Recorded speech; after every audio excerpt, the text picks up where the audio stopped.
Hi, this is Neil and Rob from Cubase, and we're here at the Institute of Fundraising Special Interest Group Insight Conference 2018, where we're presenting the new and exclusive Gin and Data Live. Time for some gin? Cheers!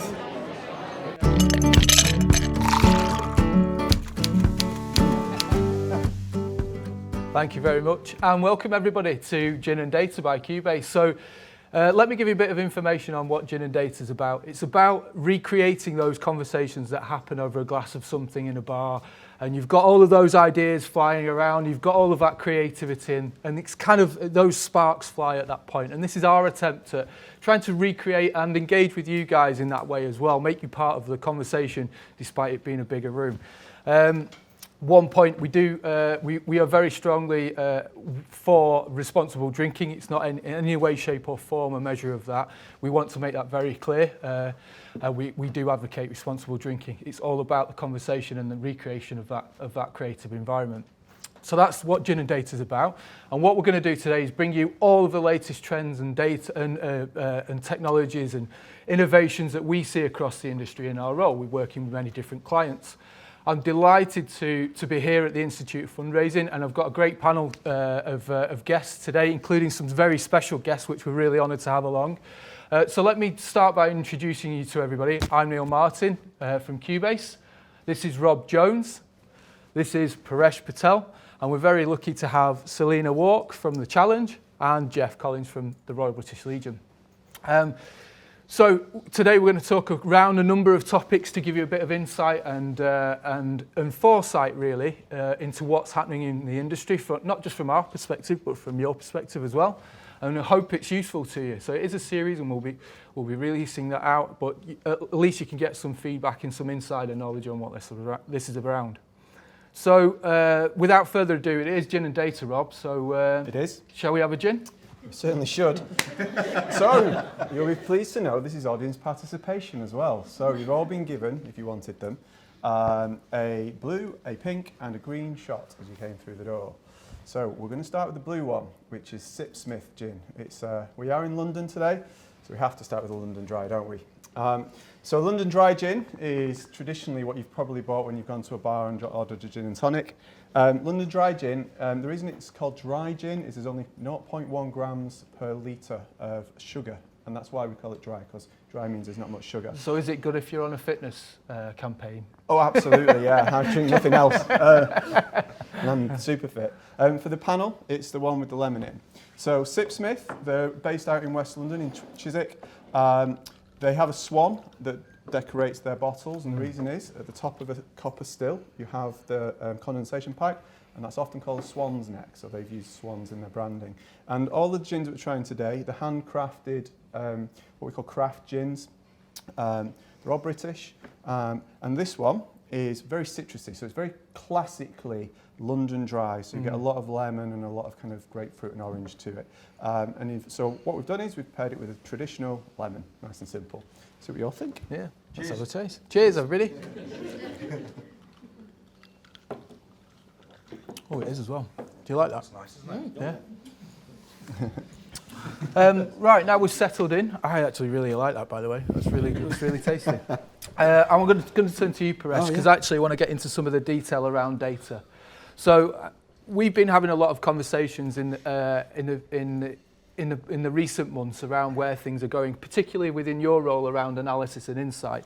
And some of the things that we've been talking about are prescriptive analytics, and how people are using them, where you're getting them, and how you're getting there. Do you want to take us through kind of that analytics background? Give us a bit of a flavour for what that is and what prescriptive is. So if you think about the analytics maturity, just to kind of give you a bit of context, you've kind of got four core areas of analytics. You've got descriptive analytics that looks at what has happened. Yeah. It's all historical data. It's through dashboards, it's trends, KPIs.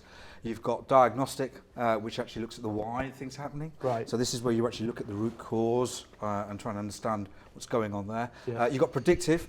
People are familiar with predictive, and this is all about predicting future outcomes using probabilities, and that's all around regression models and predictive models and stuff like that. And prescriptive analytics is, I would say, a new area into the data science, and actually some people call it the the final frontier, for those people that don't know what the final frontier, it's the Star Trek 5 movie.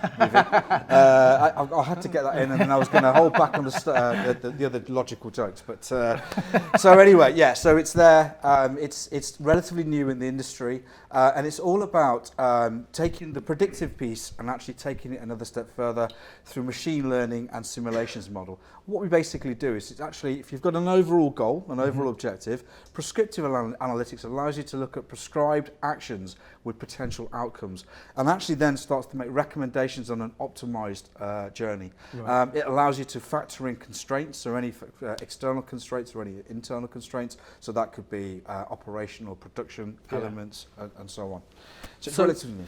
So it's relatively new, but how big is it? Is it right now? Is it due to grow? Or? It is actually, yeah. I mean, I've been looking into this, and Business Wire, they're a big outfit out there, and they estimated the prescriptive analytics software market to be about $5.5 billion globally. Really? Yeah, that was 2017, but they said 2023, it's estimated to grow about $17 billion globally. So it's quite big. I mean, that's in 5 years, so it's really going to take quite a big amount of growth then. Yep. So from that then, are there any industries using it right now that are doing it particularly well? Yeah. I mean, in terms of the industries right now, the sectors that are quite big on it is the retail space, right? So the consumer goods space, and they are pretty big in it because of the fact that it's quite very, very competitive. One of the things that I should have mentioned before about prescriptive analytics, which is slightly different from predictive and diagnostic and descriptive, is that it looks at real data, live data. So having that live data feeding into their internal systems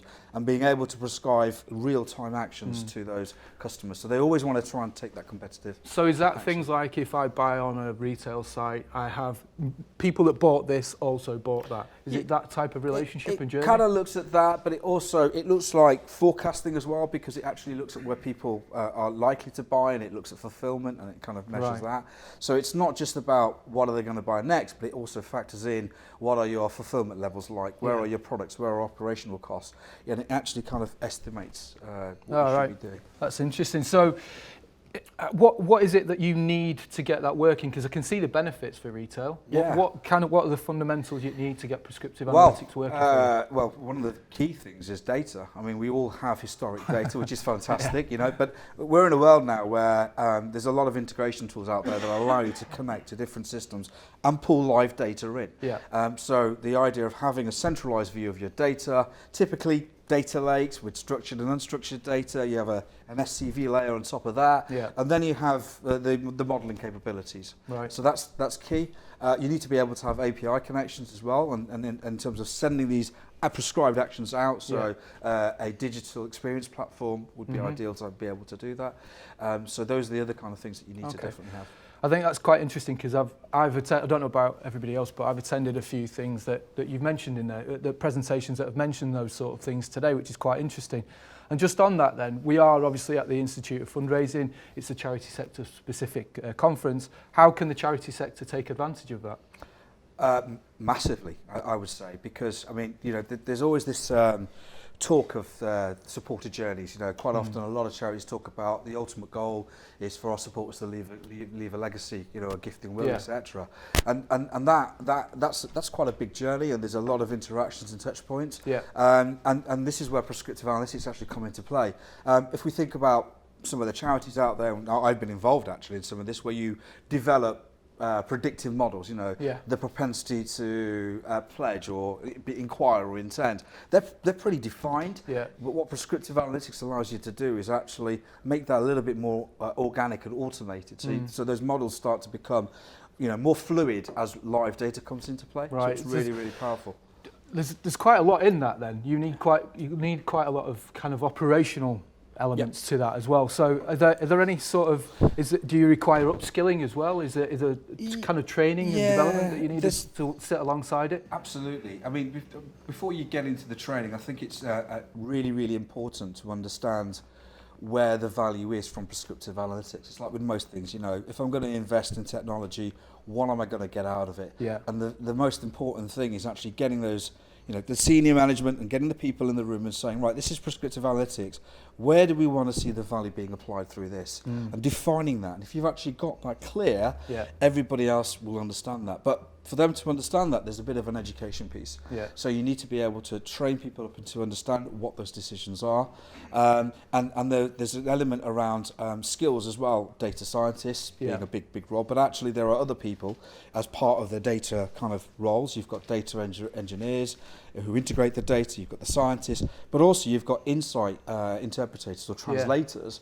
And these are the people that need to be able to take all those decision-making processes that have happened and present it back across the organisation to get their input into it. Right, And that's a key thing that you need to remember. So I think if I get this right, just in summary then, you've got kind of setting the vision of what you want to do and where you want to go, get the fundamentals right, get the infrastructure right, buy-in from the top, and then kind of the skill sets off the back of that. Yeah, absolutely. Is it, so, not to be negative because it sounds amazing, it sounds like there's a proved ROI as well, but are there any risks to doing it?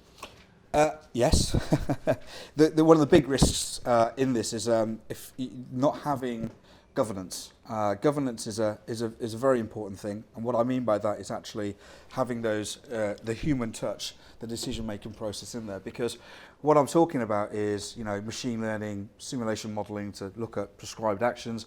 But if you haven't got anybody that's there looking at this stuff, and there's a change in the climate, or there's an external factor that's caused the model to, I was going to say malfunction then, but flaw, then it's an automated process, and that mistake's going to massively grow because it's going to, that mistake will happen at scale. Yeah. So having a human intervention in there is actually key. And the other risk is around it is really around what I've talked about before, which is having those building blocks in place. Yeah. We're actually seeing that in fairness to the charity sector. We are seeing people now building single customer views, taking advantage of these ETL technologies to be able to pull that data in a centralised way. So. Really good. Thanks, Presh. Okay. I'm probably going to let you have a drink now. Yeah, because you missed out there. That was really good. I don't know if anybody else found that interesting. We're working along the way with prescriptive analytics, and particularly you, Paresh. So I hope that gives you a bit of a flavour as to what prescriptive analytics is and how you can take advantage of it. Rob, I think it's time for gin number 2. Splendid.